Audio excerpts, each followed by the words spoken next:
सोचिए, एक तहखाना, उसमें एक लड़की, दो सवाल, पर जवाब कोई नहीं। ये एक ऐसी कहानी की शुरुआत है जो खुद एक पहेली बन जाती है। आज हम इसी रहस्यमयी कहानी को परत दर परत खोलेंगे और समझेंगे कि लिखने वाला कैसे बस कुछ ही लाइनों में इतना गहरा सस्पेंस और रहस्य बुन देता है। चलिए, इस गुत्थी को सुलझाना शुरू करते हैं। तो सवाल ये उठता है कि कोई कहानी एक पहेली बनती कैसे है। वो क्या बात है जो एक सीधे साधे किस्से को हमारे जहन में अटक जाने वाली गुत्थी बना देती है। यही वो असल सवाल है जिसका जवाब हम आज इस कहानी के जरिए तलाशेंगे। तो हमारी कहानी यहीं से शुरू होती है। इसका टाइटल ही देखिए, कितना रहस्यमयी माहौल बना रहा है।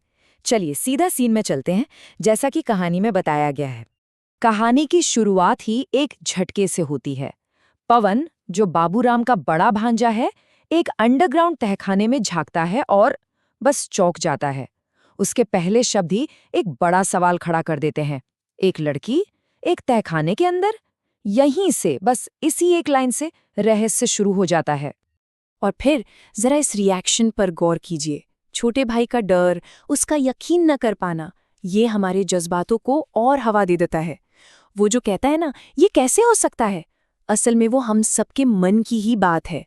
ये सिर्फ कोई खोज नहीं है, ये कुछ ऐसा है जो नामुमकिन लगता है, कुछ अजीब। तो ठीक है, कहानी ने हमें पूरी तरह अपने जाल में फंसा लिया है। हमारे मन में भी वही सवाल है। लेकिन एक मिनट रुकते हैं और सोचते हैं, लेखक ने आखिर ऐसा क्या किया कि ये चंद लाइनें इतनी असरदार बन गई। चलिए इसी को समझने की कोशिश करते हैं। तो सबसे पहली चीज है माहौल। किसी भी कहानी की जान अक्सर उस दुनिया में होती है जो वो हमारे आसपास बनाती है, और ये कहानी तो बहुत ही कम शब्दों में माहौल बनाने की एक जबरदस्त मिसाल है। तो पहले इस जगह को ही समझ लेते हैं। भुइंदरा मतलब एक अंडरग्राउंड कमरा, एक तहखाना। सिर्फ ये शब्द ही अपने आप में एक रहस्य की फीलिंग देता है ना। अंधेरा, छिपा हुआ, मतलब ऐसी जगह तो बिल्कुल नहीं जहाँ कोई बैठा हुआ मिलेगा। लेकिन लेखक सिर्फ जगह बताकर रुक नहीं जाता, वो हमें उस जगह को महसूस कराता है। बाहर वो पीपल का पेड़ एक टिपिकल थोड़ी डरावनी सी वाइब देता है। फिर अंदर मिट्टी की वो गंध, दिए की वो हल्की सी रोशनी, और इन सब से बढ़कर उस लड़की की परेशान कर देने वाली खामोशी।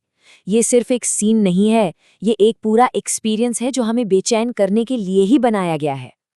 ठीक है, अब आगे बढ़ते हैं। देखते हैं कि डायलॉग्स के जरिए कहानी कैसे आगे बढ़ती है।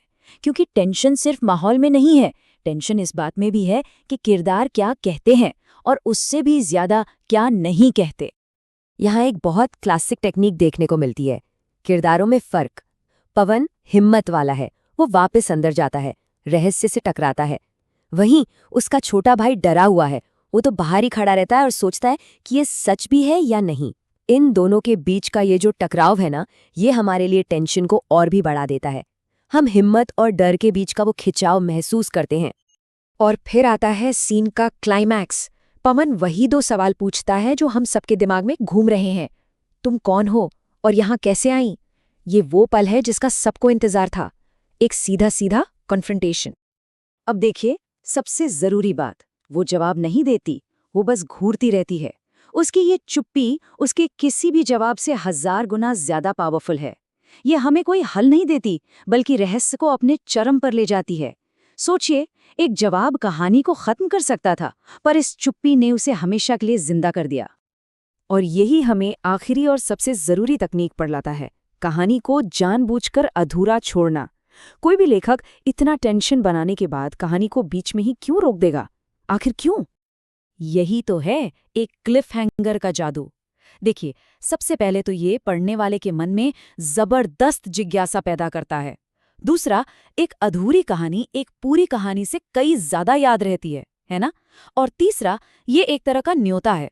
ये हमें कह रहा है, रुको, पिक्चर अभी बाकी है, अगले हिस्से के लिए वापस जरूर आना। ये एक वादा है। और यही सबसे जरूरी बात है, जो किस्सा हमने अभी अभी देखा, वो अपने आप में एक पूरी कहानी है ही नहीं। इसे एक बड़ी पहेली का पहला हिस्सा होने के लिए ही बनाया गया है। इसका मकसद जवाब देना नहीं है, बल्कि हमें जवाबों के लिए तरसाना है।